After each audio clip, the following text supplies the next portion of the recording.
ঘড়িতে এখন বাজছে 5:58। আর এই যে দেখো চারিদিকে কি সুন্দর কুয়াশা হয়েছে।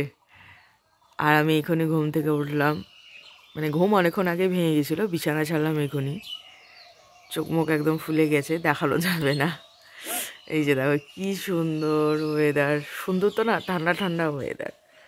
এই যে চারপাশ, ওই যে ওই দিকটা দেখো, তাহলে বুঝতে পারবে যে কুয়াশা হয়েছে কতটা। 6টা বাজছে এখন। আর চৈত্র মাসে এরকম কুয়াশা আমি তো কখনো দেখিনি। তো চলো আজকের ব্লগটা এখান থেকে শুরু করলাম। অ্যান্ড গুড মর্নিং সকলকে।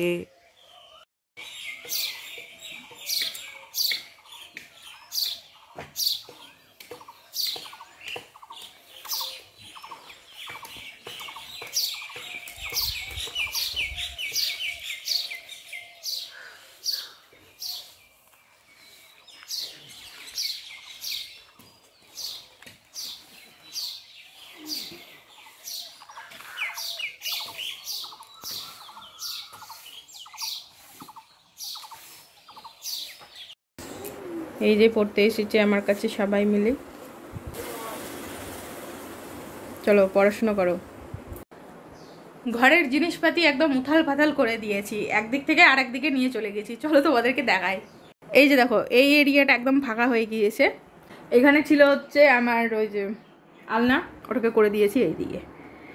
এখান থেকে ট্রান্সফার হয়ে ওই দিকে চলে গিয়েছে। আর এই জায়গাটা এগুলো রেখেছি। তো এই যে দেখো, এই যে এখন একটু অয়েলিং করব।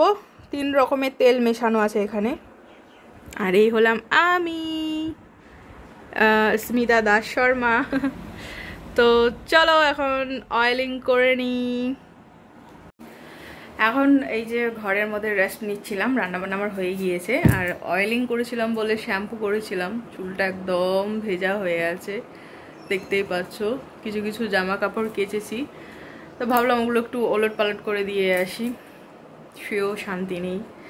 তো চলো, এখনও খাওয়া দাওয়া হয়নি, বেশ কিছু জিনিস রান্না করেছি, যদি পারি তো অবশ্যই শেয়ার করব। তো ব্লগটা দেখতে থাকো। এই ভিডিওটা কিন্তু মিস্টার হাজব্যান্ড করে দিচ্ছিল, আর ওটা ছিল লেবু জল। যতই সকালে কুয়াশা পড়ুক না কেন, তারপরেও কিন্তু সেই গরম পড়েছিল আর কি।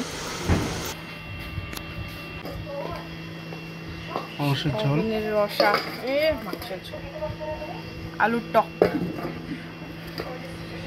এখানে আছে ভাজা, আরও আছে ডাল, আর এগুলো সকালে আলু সেদ্ধ আর খোসা। এই যে দেখো এখানে আছে, এটা আলু খোসা বাটা, আমার খেতে কিন্তু অপূর্ব লাগে। এরপরে দেখো বিকেলবেলা একটু ঘুরতে বেরিয়েছিলাম, তো সেটারই ক্লিপ একটু শেয়ার করলাম তোমাদের সঙ্গে। তো চলো আজকের ভিডিওটা এখানেই শেষ করছি, টাটা।